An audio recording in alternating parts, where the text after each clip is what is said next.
Desligue o ruído e conecte-se aos factos. Temos 10 estadias num dos hotéis de luxo Alma Lusa na Comporta. 2 adultos, 2 noites. Assine hoje o Observador com até 58% de desconto e habilite-se a ganhar. Tudo em observador.pt. Há um novo primeiro-ministro na Hungria. Magyar é o grande vencedor da noite, com 54% dos votos. Acaba oficialmente o reinado de Viktor Orbán na Hungria. Connosco temos a editora de Internacional, da Rádio Observador, Kátia Bruno. Boa noite, Kátia.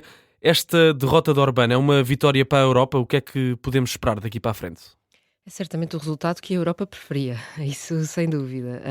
Sabemos que nos últimos anos Viktor Orbán tem funcionado como uma força de bloqueio dentro de Bruxelas, tem votado contra muitas das medidas que a Comissão Europeia gostava que fossem aprovadas e que os restantes líderes da UE gostavam, nomeadamente em relação à Ucrânia.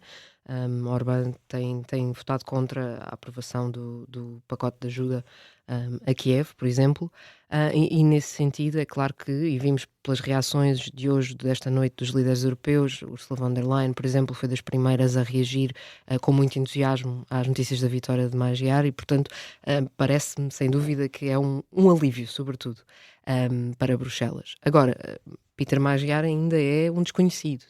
Sabemos que ele tem feito uma campanha onde as críticas à Rússia são muito presentes, os seus apoiantes costumam gritar o cântico Rússia fora, russos fora, mas isso não significa que haja um apoio total à Ucrânia, por exemplo.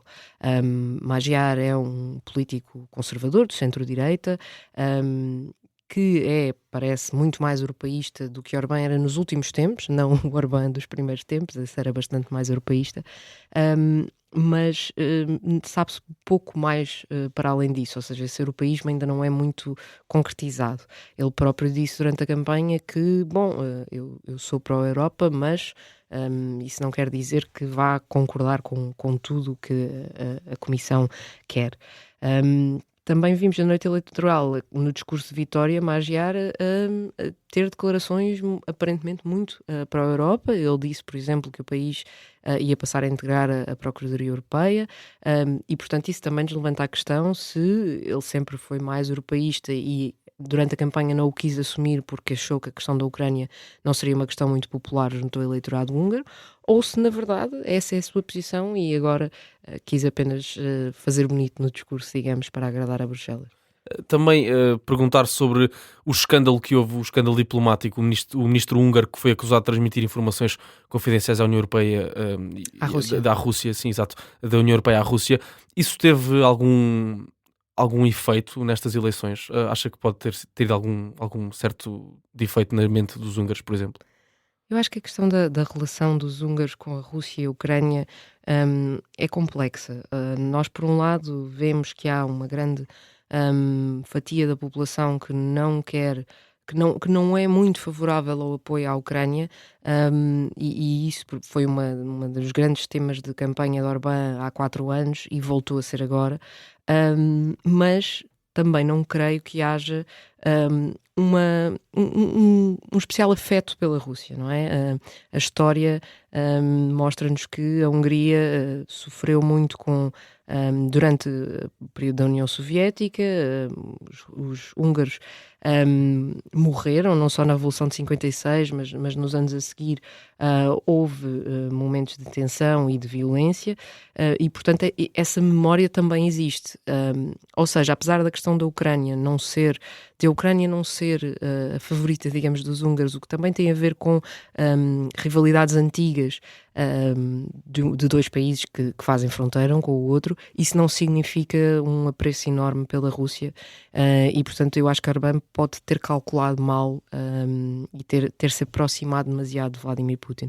Mas acho que talvez a eleição não se tenha decidido por esse tema. Acho que questões como a corrupção no Fidesz, a situação económica, contribuíram mais para esta vitória e também as características do próprio Magyar. Em termos também de assentos parlamentares, o Fidesz tinha 135, agora, se não estou em erro, passa a 55. Como é que vai estar esta distribuição na Assembleia Húngara? Que tipo de ou seja, influência é que agora o partido de Orbán pode ter também, visto talvez como oposição? Muito pouca. Isto porque o sistema eleitoral como existe neste momento e existe por força das alterações que o próprio Fidesz de Orbán fez, dá um enorme poder ao vencedor, sobretudo a partir do momento em que ele tem uma maioria de 2/3, e é exatamente isso que Magyar tem neste momento. E com uma maioria de 2/3 é uma diferença enorme, basta pensarmos em 137 deputados, que é o que temos à hora que falamos agora, para o TISA de Petra Magyar, contra 55 deputados do Fidesz.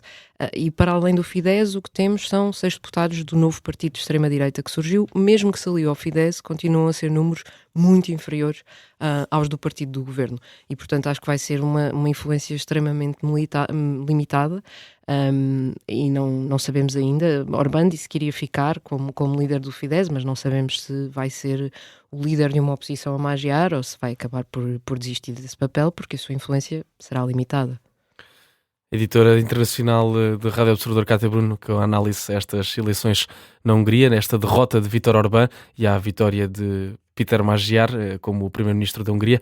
Muito obrigado, Cátia, por esta análise. Obrigado, agradeço-lhe imenso. Obrigado. Obrigada eu.